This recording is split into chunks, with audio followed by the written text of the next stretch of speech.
Good afternoon, everyone, and thank you for joining us for this special celebration. We are incredibly excited to show you, our extraordinary donors, what your support has made possible, and to thank you for continuing to support RIT. While we would rather thank you in person, it seems rather fitting that we share this fantastic edition through an unforgettable virtual experience. Now, you don't need me to point out our ever-increasing dependency on technology in our lives, especially as we continue to find creative ways to stay connected while social distancing. This makes the topic of cybersecurity more critical than ever before.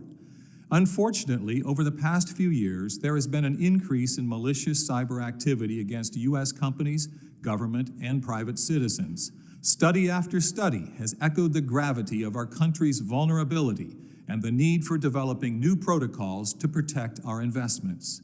At RIT's Global Cybersecurity Institute, we are educating and training professionals to lead the charge against these attacks. Our faculty and students have begun developing insights into cyber threats, securing information infrastructure, building cyber best practices, and most important, training the next leaders in cybersecurity, all made possible by your generous gifts. When you supported this initiative, you may not have imagined that your support would also help protect against electrical blackouts, the theft of sensitive medical and financial records, and breaches of national security secrets, which you will hear more about throughout this afternoon's program. Along with our amazing donors, RIT is also lucky to have some of the world's leading researchers and cybersecurity experts at the helm of our Institute's education and research. I have the pleasure of introducing you to one of those leaders, Steve Hoover. Steve is a former Chief Technology Officer and Senior Vice President at Xerox. He is also the former Chief Executive Officer of the Palo Alto Research Center.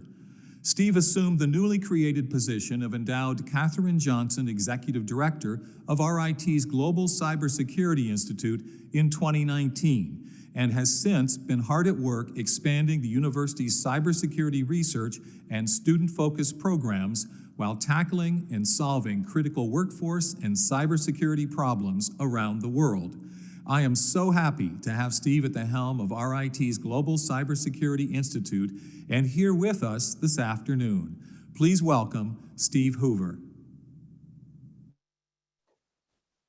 Thank you, Dr. Munson. Good afternoon and welcome to all of our donors. We're so pleased to have you with us here today. We obviously wish it could be in person, but since this is a virtual event, I want to start by reviewing a few housekeeping items. The first is this afternoon's program is hosted as a webinar, which means that you are in listen and watch only mode, and only our speakers and panelists will be broadcasting via video and audio. Also, we do want questions from you, and we have a Q&A session at the end of this with multiple students.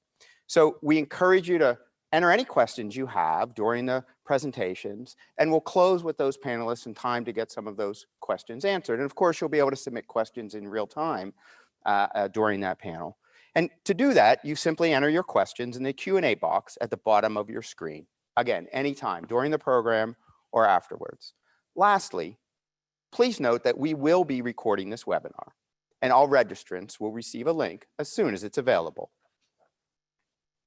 As Dr. Munson said, I'm privileged to be the Katherine Johnson Endowed Executive Director of the Global Cybersecurity Institute. That name was selected by a donor who made a substantial gift for multiple endowed positions. And if you don't recognize her name, she was a NASA mathematician. Her story was covered, in fact, in the movie Hidden Figures and a book of the same name. She made significant contributions in mission planning and safety. But let's hear a little bit about her life and her impact from Katherine and others in this video.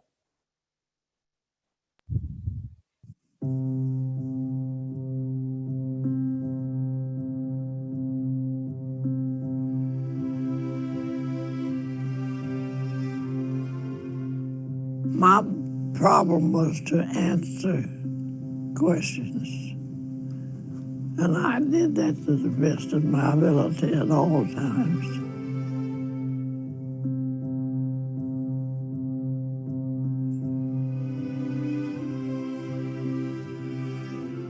liked what I was doing. I liked work.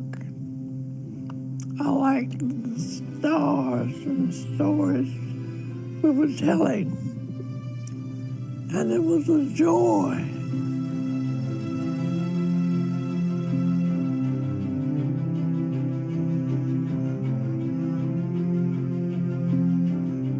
I think it was pretty well known that Katherine Johnson was an unusual person with an incredible gift. Her mathematical skills were just phenomenal. Katherine Johnson's story is an amazing story, and it had an impact on my life. Two things that just come to mind is her persistence and her determination. The story of Katherine Johnson and the other mathematicians that worked with her definitely had an impact on my career. It's people like her and others that came along with her that paved the way for people like me to become astronauts.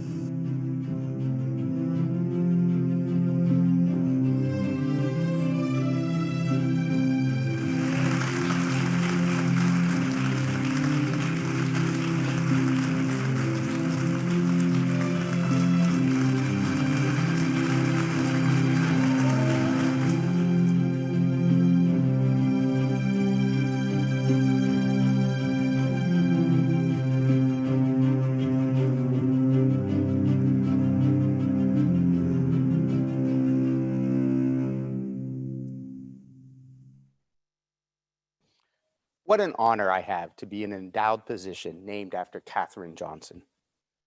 Persistence, determination, technical excellence, all things cited in that video that characterize Katherine Johnson are certainly what we need to achieve GCI's mission of making our digital world and our digital selves safer. Let me tell you a little bit about our agenda today. Since we are unable to host you in person, we did want you to experience the building and the facility and what it's like. So hopefully you all have had a chance to view the video that was attached or referenced to in our invitation that you got in your email. And if you have, I believe that you will be as impressed and thrilled with what your generous donations have created. We certainly feel that way, those of us who get a chance to use this facility. It is truly a state-of-the-art facility. But of course, buildings do not create value. People do. And so today, what we want to spend our time doing is giving you a peek inside what happens in the building, the kinds of events and activities that occur here, and how that enables the creation of value. And so you're going to hear about new educational offerings, scholarships that help to create the next generation of cyber researchers to defend our country, new research in AI and smart vehicles, cyber competitions that make learning and doing cybersecurity fun and rewarding. And with that, I want to start with an overview of a new offering, a new educational offering that we've put together since we launched GCI. Just in this short time, we launched this program in August of last year. And that is our Cybersecurity Bootcamp. Now, the demand for cybersecurity talent far outstrips the supply. Experts estimate that there will be 1 million positions unfilled over the next 5 years. Solving that means we have to increase the number of people who are trained and ready for cyber careers. And of course, we must do that through our standard educational programs, bachelor's, master's, PhDs in computing security. And we are doing that. Student population for bachelor's, for example, has gone from about 90 to we expect over 140 in the coming fall over the last just 3 to 4 years. But faced with a talent gap of that magnitude, we need to do even more. And so what the boot camp is, it is a program that is designed to take people who are later in life, maybe 25 years old, 30 years old, in a stage where they see the excitement and the opportunities that cybersecurity careers provide, but they may not be in a position in their lives where they can go and get a bachelor's or even a master's degree. So this is designed for students, smart, capable students who have no IT background, and prepares them for entry-level positions. And we put this together to be delivered all remotely. But I want to emphasize that this is not a static experience, pure asynchronous, students watching videos. It's intensive hands-on work and significant live interactions with faculty and students. And so we looked at this challenge of how do we develop this program and deliver it remotely. It's 15 weeks long, 40 hours a week of hard work. And our faculty came up with a really, really interesting idea, a really innovative approach. And the fundamental aspect of that is we take the traditional approach of course, lectures and Q&A sessions with students, answering questions and delivering information, and offline reading and video. And of course, labs, hands-on labs where they can practice those skills. But we added a third element, collaborating with faculty in the Saunders School of Business, with team members who have expertise in interactive games and media. We've created a virtual company using the infrastructure of the Cyber Range that I am showing this, that we're projecting this Zoom call for you from. That infrastructure allows us to simulate a full-scale business, 5,000 hosts and distributed realistic networks, application software that simulate a real business, online digital presence, social network interactions, email, all the things that a real company would have. And what we do is these three legs of the program then work together: lectures and delivery of information, labs, and then that third leg. An example is, as I said, we take our students in who have no background in IT. So in the first week, they're really getting exposed to the fundamentals of Windows and how to support Windows systems. So they learn the content. They do some hands-on exercises in a lab. And then, because they are part of this virtual company that they were welcomed to on their first day in the class with their own email address at that company, with colleagues, with managers in that company, again, all simulated in this virtual reality, they get an assignment, a job assignment. They get help desk tickets are assigned to them to solve a user's problem. They have to go out and apply that knowledge in that context. And we continue to escalate that through this 15-week program, culminating in a very lifelike event where a breach attempt is made on our company, Brickwall Cyber. The students have to detect it. They have to respond to it. They have to stop it. And so that integration of this virtual reality, virtual company experience with the depth and the excellence of RIT's education is a really powerful combination. Our students love it. They really learn well. And we know this because it's been a very popular offering. We just initiated our third cohort. We have a lot of companies very interested in our students. In fact, the second cohort just graduated. Again, it's a 15-week program, people coming in without any IT background. By graduation, 3 of the students already had job offers and positions in the industry. So very powerful offering. The other aspect that I think is really powerful is it helps us to address a longstanding issue in technology and in cybersecurity, and that is diversity in the employee base. What we have found, because this program provides a different on-ramp, it allows people later in their careers to decide, hey, I want to move into this cybersecurity field, which is so interesting, but maybe they're not in a position in their lives where they can take 4 years off and go to college, or even 2 years and get their master's. Now, obviously, this program does not replace that. It does not have the depth of those types of programs. But many entry-level positions, again, we can train them to enter, and then they can continue that journey of lifelong learning on their own or in partnership with RIT. As a result, what we've seen is 40% of the students and graduates of this program come from non-traditional diverse backgrounds. That compares to at best 20% in technology. So we see this program as significantly addressing the skills gap and helping to address the diversity issue that we all face. The boot camp is just one of the educational opportunities that the new Cyber Range and the new GCI facility help to enable. I'd like to introduce Dr. Bo Huan, the department head of the Computing Security Department, and he'll tell you a little bit about another one. Bo? RIT has long been designated by the Department of Homeland Security and the National Security Agency as one of the national centers of excellence in cybersecurity education and research. We're also proud to be one of the few universities that offer the Cyber Corps Scholarship for Service program funded by the National Science Foundation. The scholarship program is designed to increase and nurture a new generation of cybersecurity professionals to protect the nation's critical cyber infrastructure. In recognizing the quality of the computing security programs and the talents in our students, the National Science Foundation awarded IIT a grant of $4 million over 5 years to start the CyberCore Scholarship for Service program in 2014. The scholarship provides students with full tuition and fees, a stipend, a professional development allowance. In return, students agree to work in a cybersecurity field at the government agencies for the same number of years on the scholarship. Due to the first 5 years' resounding success, the grant was renewed in 2019 for another $5 million over 5 years.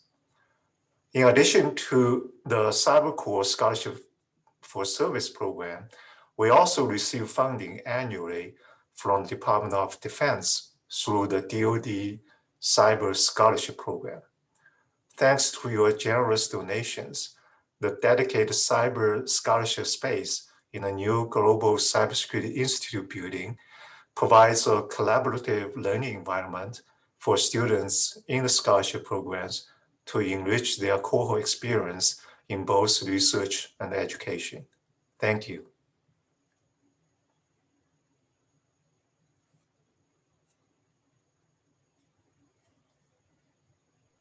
Steve?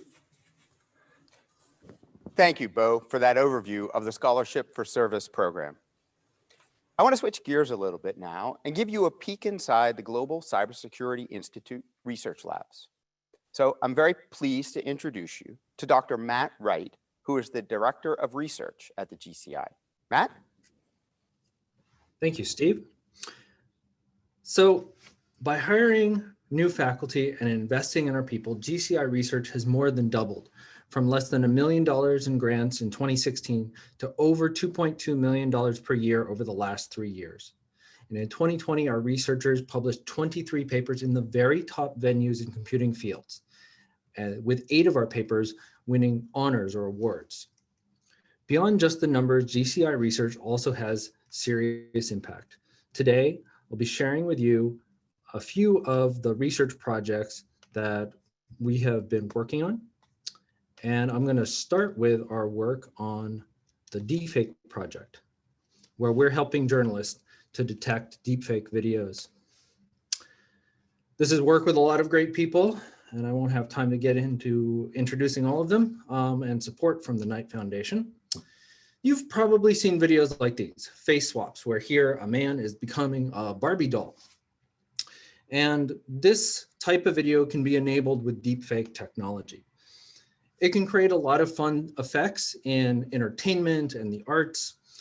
And there's another type of deepfake, which is this called a puppet master. I'm going to play this silent video, which has President Obama as the driver. And we've got the 4 of us, not moving, sorry about that. But we can be made to move very easily to follow along with whatever it is that President Obama is doing and how he's moving his mouth. Additionally, deepfake audio can also be created to make us say whatever it is he's actually saying. So that's great. It creates a lot of fun effects. Here's a higher quality version. I'll let you try and figure out which of these 2 faces you think is the real one. So this is actually not even the newest state-of-the-art technology. This was from 2017, but time's up. The one on the left is real. It turned out that people on average get this kind of quiz right about 73% of the time. Sounds pretty good, but if you have to realize that 50% is guessing, is completely random guessing. So that's not that good. And of course, the technology is just getting better. And of course, deepfakes come with a lot of potential danger. We could have politicians, CEOs, or trusted journalists who are being made to say in these videos whatever it is that the attacker wants them to say, right? So we have this potential for misinformation. We have the potential for new types of fraud or phishing attacks. And unfortunately, there's no way to reliably detect these videos today. And that's where the Deepfake Project comes in.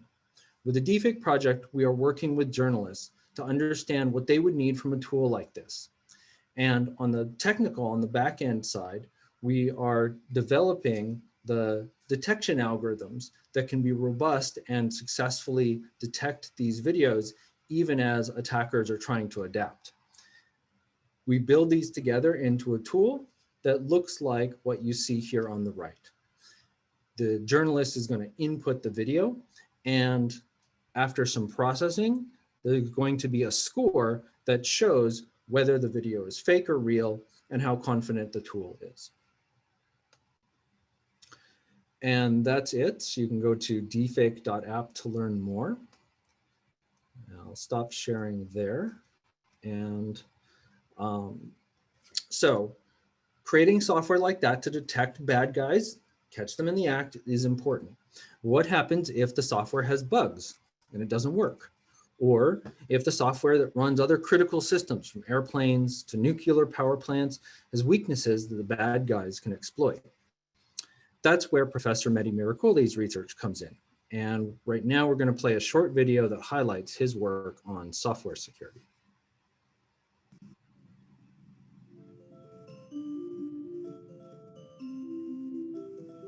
Software is an integral part of modern life.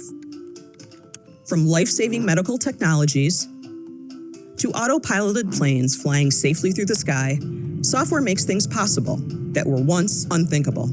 That's why it's critical for software to be engineered securely. The code that makes up software is often massive and typically built by teams of people that may never meet. This results in myriad ways software can malfunction, for both benign and malicious reasons. Let's take an airplane, for example. Using code to create a simple paper airplane isn't too difficult. Just a few lines of code could provide instructions on where to fold the piece of paper and how to make it fly.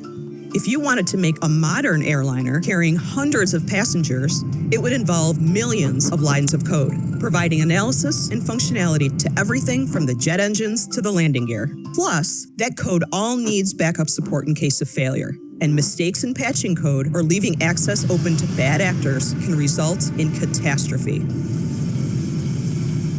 Enter RIT Global Cybersecurity Institute's Mehdi Miracoli.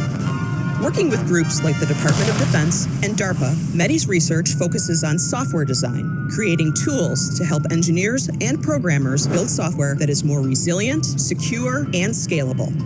These tools can analyze an engineer's design and detect flaws, while also providing guidance on proper design principles. By building the technologies, techniques, and tools to create better code, Mehdi is in turn helping create software systems that can be scaled securely. So, you may fly hundreds of thousands of miles without ever noticing Mehdi's work. And that's okay. That just means it's doing its job to keep you safe. For more information, visit rit.edu/cybersecurity. So that's critical work on preventing many attacks that we see in real-world systems. But we know that really determined attackers can usually find a way in. So next we turn to research that seeks to understand what those bad guys are really up to. Jay Yang, a professor of computer engineering, does work on attack prediction. You may have heard about attack detection, but let's gaze into the crystal ball and find out if we can guess what the bad guy is going to do next. Jay? Thank you, Matt. Thank you, everyone. Hi, I'm Jay. I would like to use this opportunity to tell you about Assert. This is a transition to practice project that we're building from our earlier research advances to real-world deployment and testing with OmniSoc at Indiana University. The motivation and goal of Assert is to alleviate security analyst workload. Currently, they are assessing hundreds of thousands, if not millions, of alerts every single day to approximately, when reduced from that to approximately only 20 attack models. Each attack model, shown as a circle or prototype screenshots in the middle of the slide here, representing the unique ongoing attack behaviors on one's own network. This allows the analyst to focus on what and how the critical attacks progress during the prediction and what trend they might have. In working with the real-world security operations, we have identified several benefits, or as we call it, value propositions. The bottom line here is that can provide near real-time extraction of emerging behaviors and potentially cross-organizational benchmarking for security analysts. This project has been mostly supported by NSF over the past 6 years and recently funded by GCI Seed Fund for this transition to practice effort. A total of 13 students, R&D students, have touched the code space that lead to the prototype we have here. That includes the current 4th-year BSMS student, Ayush Goel. We'll now show you a brief Assert demo video voiced over by Ayush. Let's take a look at the alerts from this morning. I'm currently looking at a subset of the attack stages that I'm interested in. I'm also curious to see the alerts that are outbound, going out of this campus to the world. So the two models that fit the criteria, Model 106 and Model 2 here. So let's take a deeper dive into these, see if these are some interesting models or not.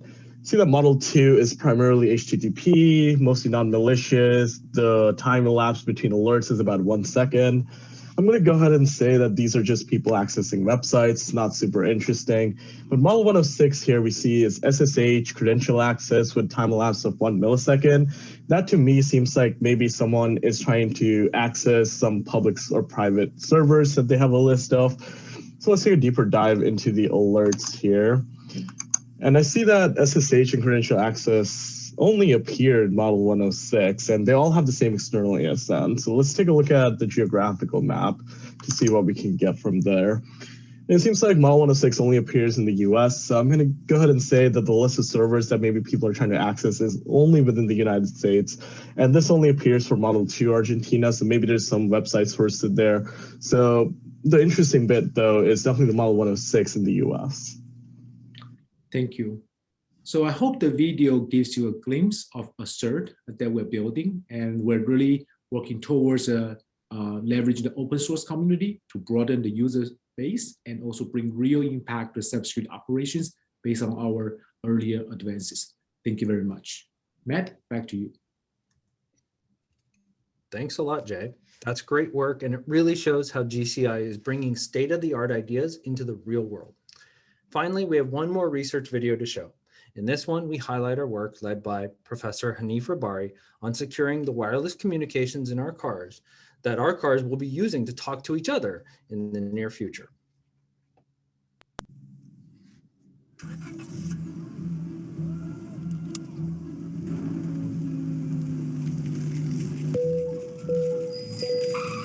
Technology is fundamentally changing the way we drive. Electronic parts and sensors are replacing traditional mechanical parts in vehicles, and their electronic control units, or ECUs, exchange sensing data throughout the vehicle, along with nearby pedestrians, devices, and vehicles using 5G or other wireless technologies, making travel safer and more efficient. However, manufacturers must now consider how these vehicles will securely talk to each other via vehicle-to-vehicle or V2V communications. V2V-based warning technologies could help prevent 62% of crashes and over 7,300 fatalities annually in the United States alone. But drivers must be assured that these new systems are designed securely to protect against hackers who might try to undermine these safety systems. That's why two professors at RIT's Global Cybersecurity Institute, Hanif Rabari and Ziming Zhao, are working on Department of Defense-sponsored vehicle security research while developing a cutting-edge academic curriculum.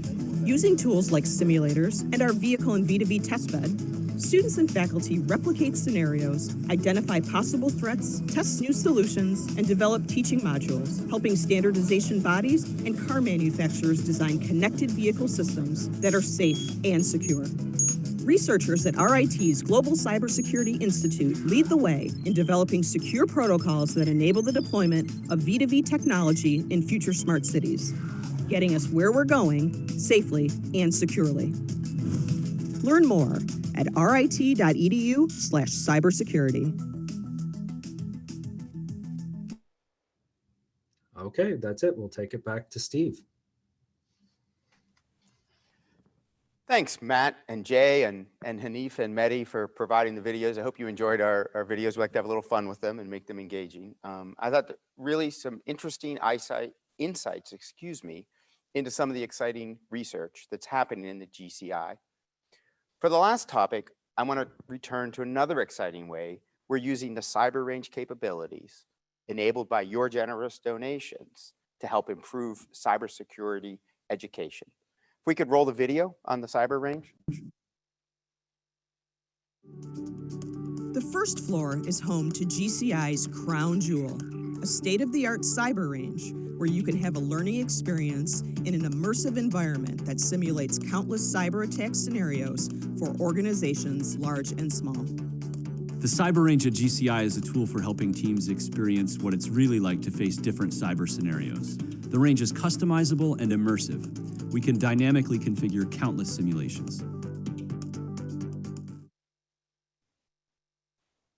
And with that, I want to give the person you saw in that video, Dr. Justin Pelletier, who's the Cyber Range Director at GCI, give you a little update on our student cybersecurity competitions and our work here. Justin?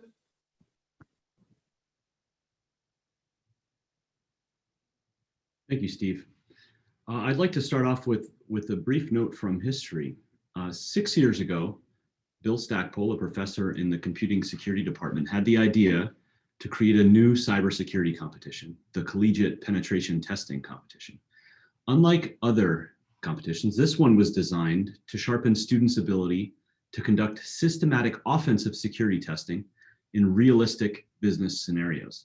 This requires precision and tact to avoid business disruptions, and it demands surgical techniques and a thorough approach. This competition, the CPTC, has grown from a regional initiative into a global phenomenon, and we're particularly grateful to the global powerhouse, IBM Security, for their role as the premier founding sponsor of the CPTC. This past competition season, we had more than 360 students compete through 8 regional host universities on 3 continents. The students examined the operations technology devices specific to a regional energy grid.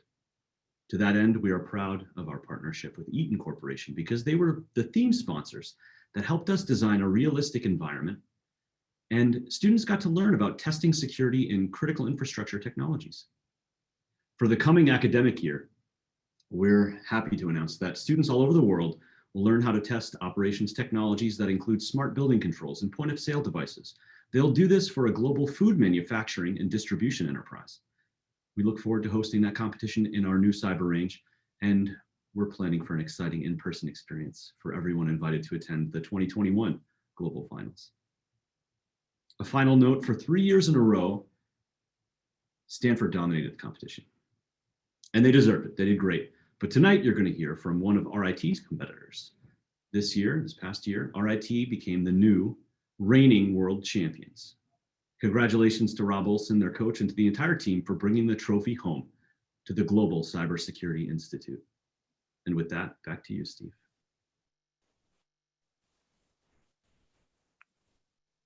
Thanks, Justin. I have to tell you, I've participated in these competitions as a judge, and the excitement and frankly, the competency of these students is just amazing. I spent 25 years in the industry, and I got to tell you, I'd love to hire any of these students who have been through this kind of competition. And speaking of students, we've reached the part of our program where you get to ask questions of our students. We're fortunate to have a panel of 4 very accomplished students who represent the range of activities that we talked about today. We have Danielle Gonzalez, PhD candidate focusing on secure software engineering, works with Mehdi on the secure software we showed you. Jeff Tardokis, who's a BSMS student in computing security, works with Hanif on vehicle-to-vehicle security. Ryan Cervantes, who is also a combined BS-MS student, and he is a scholarship for service student. And also Rajiv Karavath, a computing security master's student who participated in the CPTC competition. So I'd like to welcome all of our students and start the panel. As a reminder, you can submit a question in the Q&A box at the bottom of your screen, and I will see these and pass them on to the panel. So let's start.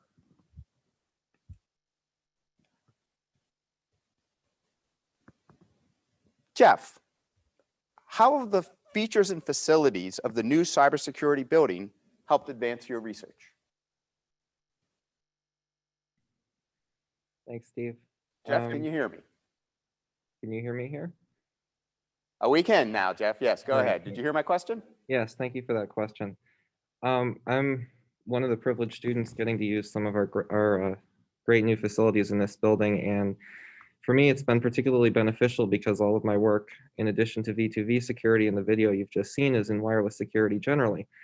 One of the great new facilities we got in our new building is a radio frequency shielded lab that we're able to work in.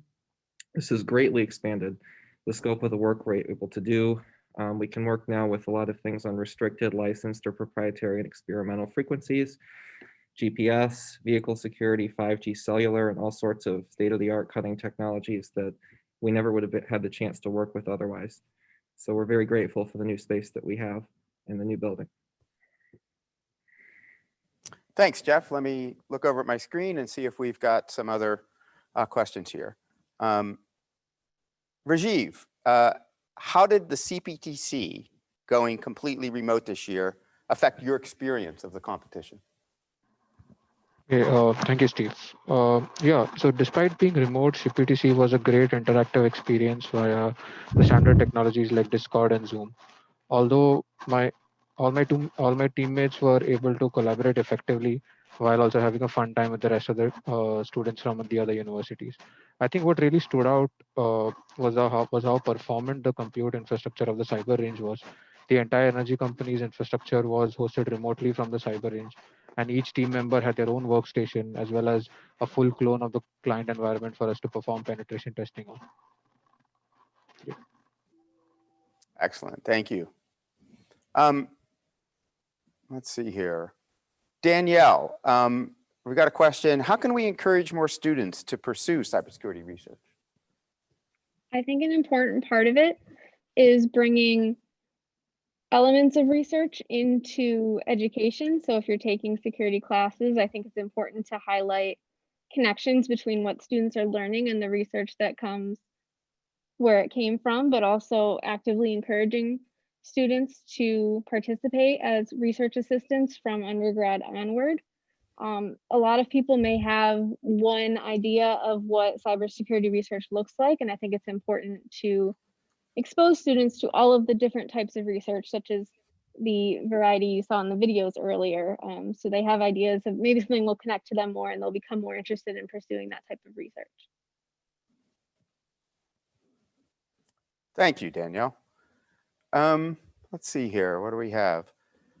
Ryan, what do you think has been the most important part of your career at RIT? I think for me, the most important part of my career so far has been given the prestigious opportunity to study under the Scholarship for Service scholarship fund that we've received from NSF. It's really allowed me to take my mind off some of the external factors that going to school has, like working a job in order to pay off your bills. For me, it allowed me to focus completely on cybersecurity. I was a CS undergrad, and shifting to cybersecurity was a lateral move, but also one that was very intense. And having the opportunity to study under the scholarship allowed me to very quickly gain the experience I needed to go into the workforce. Interesting, thank you. Rajiv, we got another question on the CPTC. Could you tell us a little bit about how CPTC is different from regular pen testing competitions, and also a little bit about the kinds of non-technical skills that are required to win the event? Yep, Steve. CPTC is an authentic recreation of how a penetration test for a client would go. Like, so it has simulated injects and client failures. So, in fact, in the context of current cyber incidents, this year's theme was an energy company with hydroelectric, thermal, and nuclear power plants. Although there is a significant focus on the technical findings, what really sets CPTC apart is the requirement to contextualize these findings for the client. We were required to write a comprehensive report. We wrote a 97-page report with an executive summary, with compliance findings and how to mitigate some of those issues. We were also required to present it to our client while answering questions regarding what the sort of impact it might have on their systems and how the future would look like for them from a long scale deployment perspective. So it's very comprehensive in that matter. Excellent. Thank you. Couple questions for any student who wants to answer. So you're unmuted and unmiked and, or excuse me, unmuted and mic'd, so grab it, anybody. The question is, what would you say is the coolest technology in the new building? I think the cyber range for sure. It's a great platform for us to practice our skill sets on a very almost unlimited compute infrastructure. I think that really helps us like spin up new VMs and test out our solutions. So yeah, I think that's probably the best thing that I worked on here at GCI. Excellent. Anybody else want to jump in or? All right, I've got another one for any student. What are your aspirations after graduation? I guess I can start with that one. So actually, just because of the ability to work under the scholarship and go right into cybersecurity and learning, I was actually able to accept a full-time position at an FFRDC called MITRE. So I will actually be going there this summer, and I'm very excited to start. And I will be a software engineer or cybersecurity engineer there, working on solutions to help national security, which I'm very excited about. Great. And for those of you who don't know what an FFRDC is, it's a federally funded research and development center. So it's part of funded by the government to do fundamental work in the area. Anybody else? Aspirations for graduation? Danielle, I know you're talking to people. Well, okay, if you put me on the spot, I will say I'm on the job market right now. So yeah, a lot of my research is based on improving the productivity of the software engineers in regard to security. So my aspiration is to be able to create tools that are actually used by real developers, whether in a large company or open source, that make these new security responsibilities that they're experiencing as we increase from the ground up how much security we put into these systems, make that easier for them as they handle these new responsibilities. So that's really what I'm looking for is impact to support the developers who build the software. Excellent, excellent. I've got a question that says not for a student, so I guess I gotta try to take a pass at it. Has the boot camp helped with the unemployment crisis that resulted from the pandemic? Absolutely. That is one of the focuses for the program was recognizing. In fact, we launched that boot camp earlier than we had actually planned to offer training in the range, and in particular because we could do that remotely. And one of the reasons we did that was, so we all are aware of how many people had unemployment challenges, right, during the time of COVID. And what we saw was a lot of these people, again, interested in career changes.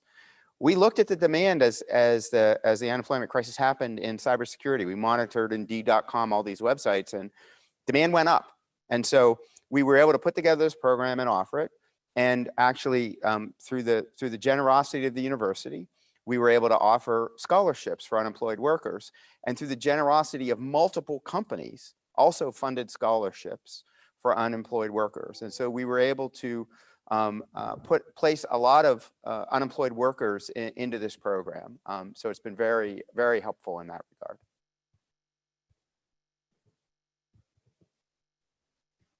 Another student, any student question. What is one of the most interesting class projects that you have worked on?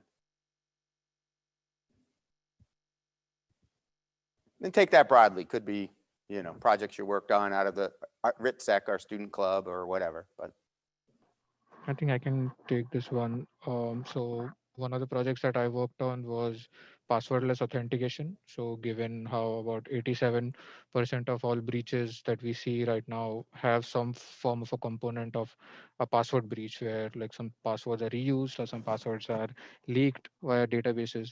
So slowly there is a concerted effort by industry giants like Google and Facebook to move towards more passwordless authentication techniques. So the specific protocol that I worked on was a protocol called WebAuthn, which is slowly becoming the industry standard for passwordless authentication. Very good. Anybody else want to offer anything up? Sure, I'll pick that up, Steve. One of the very interesting class projects that's actually turned into part of my research work that began, and you heard in the video about vehicle-to-vehicle security, that we have a test bed here for evaluating those security situations. And that actually came out of the undergrad capstone project that I worked on with a few other students last spring. We've created what's the first open source test bed, wireless test bed for vehicle-to-vehicle security based on the most recent industry standards for that technology. And it was really great that it came out of a class project, turned into a summer research project, and has now also actually become part of my master's thesis work. So great long-term benefits out of that. Excellent. Thank you. Looking at the clock, I think we've got to take one last question. And the one at the top of the list here is, again, one not for a student, but can you talk about the process of designing the cyber range? Yeah, that was a so by the way, I'm not sure I introduced it. We're actually filming this inside of the cyber range. The audio and video capabilities in this room, if we've got, I think the wide shot camera can show you some of the things that we can do in this range from a virtual presence is really outstanding, but also again, the ability to simulate major computer systems that's behind the scene, that's not in this room. Well, that was this is a place where Justin mentioned the partnership with IBM. They played a key role in that partnership. So they have an existing cyber range, and the learning, and they were very generous with not only donations of software, but with their expertise and knowledge about how to set up and configure these types of systems. And not only, of course, the technical aspects, the AV, the infrastructure, the software, but as I articulated in our boot camp exercise, one of our core missions, our vision, is to provide really realistic training experiences. I don't know if any of you have ever been working at a place and had a position of responsibility where there is a cyber event. I have, and I got to tell you, it's daunting. And there's nothing like the realism of the experience, the pressure that you feel. What do I say to my customers? What do I say to my employees? When do I say it? Do I even know what's going on? So the realism in the training scenarios to put the people under that kind of realistic pressure is a really important thing. And IBM was also a great partner in that, in helping us develop the scenarios and the stories and the story tracks that really go along with that. So with that, I'd really like to thank our students, Danielle, Jeff, Ryan, and Rajiv. Thank you for your time today and your input. We really appreciate it. And to our audience, I hope you found our 50 minutes together informative and interesting, and that you got a better sense of how your donations have not only helped to create a great facility, but how we're bringing that facility to life through our educational offerings, exciting research programs, and the impact that that has on our students. We want to obviously thank you all for your generosity and your partnership with GCI. I do want to note, I actually just got informed as we were walking in that we actually just received a significant donation today. So hopefully we have a company called CloudCover on. I don't know. Again, I just got informed that this was happening. If you're here, CloudCover, you're the latest significant contribution to name our conference center here on the first floor, and we really appreciate your partnership and all of your donors. So hopefully you've seen the list on the wall beside me. Again, I mentioned CloudCover because I don't know that they made it on that list in time. It was so recent, but I want to thank all of you once again. And with that, I'll turn it over to Dean Ann Hakey, who is the Dean of the Golisano College of Computing and Information Sciences, to say a few words in closing. Ann?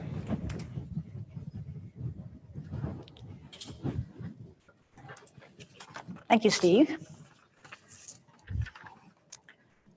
So as we conclude this event, I'd like to take just a few minutes to recognize all of our moderators, our panelists, and our speakers, as well as Dr. Steve Hoover for all of his efforts in helping steward both this event and the new Global Cybersecurity Institute. In addition, I'd like to thank Jane Tibbetts for her work in organizing today's event, and the RIT production crew for their help in giving us a dynamic virtual experience. And on that last point, We want to remind you all that while this experience was virtual, we do still intend to host an in-person event in the fall, where we hope all of you can be here in attendance and experience just how amazing the new GCI is in person. We hope to see you, and we thank you again for your support in helping make the next generation of cybersecurity research, education, and leadership possible through your gifts to the GCI. We hope that you found today's event informative and illuminating, and we look forward to seeing you again soon. Thank you again for your continued support of the Global Cybersecurity Institute and of RIT.